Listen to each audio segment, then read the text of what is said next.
संध्या के समय मैथुन नहीं करना, भोजन नहीं करना, शयन नहीं करना, उस समय जप करना, भगवान का ध्यान करना। तो शास्त्र जो आज्ञा करता है, हम अगर उसका पालन करेंगे तो हमारी उन्नति होगी। अब जैसे गुरुवार के दिन किसी भी स्थिति में बाल नहीं कटाना, द्वादशी के दिन किसी भी स्थिति में तुलसी जी को नहीं छूना।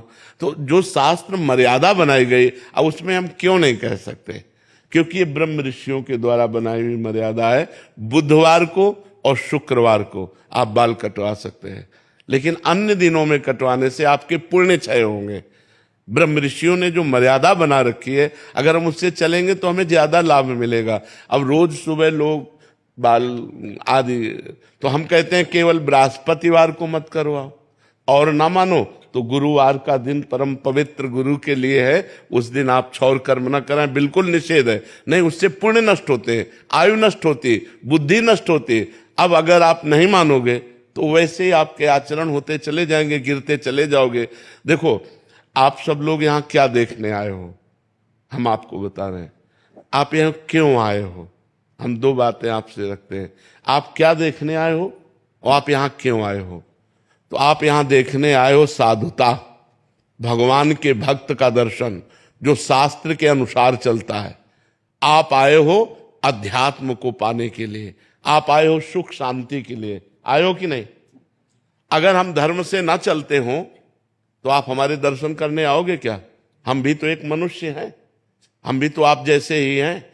अगर हमारे अंदर अध्यात्म ना हो तो आप क्या सुनने आए हो? तो आप सोचो, उन्हीं ब्रह्म ऋषियों ने ये मर्यादा रखी। वैसे ही जब हम चलते तो हमारे अंदर तेज, हमारे अंदर शांति, हमारे वचनों का प्रभाव, हमारे दर्शन मात्र से तुम्हें सुख मिलेगा। तो क्या वो आप नहीं बन सकते? आप विचार करो। तो जो शास्त्रों में लिखा है उस पे हम क्यों में नहीं लगाते, उसका हम आचरण करते हैं। जैसे डॉक्टर कहता है कि आपको ये नहीं खाना, ये नहीं खाना, ये नहीं, तो हम उनसे क्यों बोलते हैं क्या दही नहीं खाना? अरे भाई, दही तो बहुत अच्छी चीज है, क्यों नहीं खाना? क्योंकि तुम्हारा रोग बढ़ जाएगा। जब तुम ठीक हो जाओगे तब तुम सब कुछ कर सकते हो, लेकिन जब तक ठीक नहीं होते तब तक तुम्हें दही नहीं खाना, ऐसा मना किया जाता ना। जब तक हमारा ज्ञान नष्ट नहीं हो जाता तब तक ये सब बातें, और ज्ञान नष्ट हो गया तो फिर कोई नियम नहीं, फिर वो सबके ऊपर पहुंच जाता है। जब स्वस्थ हो गया तो खूब दही खाओ, क्या परेशानी है? जब आप आत्मा स्वरूप में स्थित हो गए, देह भाव खत्म हो गया, तो बार बने या बना रखा रहे, क्या फर्क पड़ता है? तो हम अभी देहाभिमानी हैं, देह भाव से चलते हैं। तो हमें शास्त्र के नियमों का पालन करना। जो आज शास्त्र के नियमों का पालन नहीं करते हैं तो गिरते चले जाते हैं। अब ये शास्त्र आज्ञा करता है, जिस दिन से गर्भ आ जाए उस दिन से माता पिता को ब्रह्मचर्य रहना चाहिए। क्यों? क्योंकि वही वीर शक्ति फिर उसके ऊपर जाएगी तो उसके दिमाग पे, उसके अंगों पे वो कुप्रभाव पैदा करेगी, वो उसकी हानि पैदा करेगी और उसमें गलत संस्कार पड़ जाएंगे। कौन मानता है? शास्त्र जो आज्ञा करता है अगर उसके अनुसार चलो तो आज सब सुखी हो जाए। पर शास्त्र की आज्ञा का कहां पालन हो रहा है?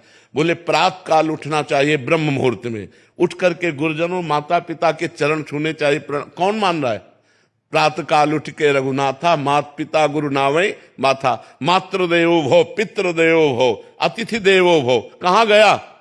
पहले लिखा होता था घरों में बड़े अक्षरों में अतिथि देवो भव, अब लिखा होता कुत्ते से सावधान, नहीं लिखा होता। तो हमारे जो शास्त्र कहते हैं उस पे हम क्यों लगाने का अधिकार नहीं करते? हम उनका पालन करते हैं। क्यों लगाने का मतलब संशय करना, और पालन करने का मतलब श्रद्धा करना। और श्रद्धावान लभते ज्ञानम, श्रद्धावान ही ज्ञान को प्राप्त होता है, श्रद्धावान ही आनंद को प्राप्त होता है, श्रद्धावान ही परम शांति को प्राप्त होता है।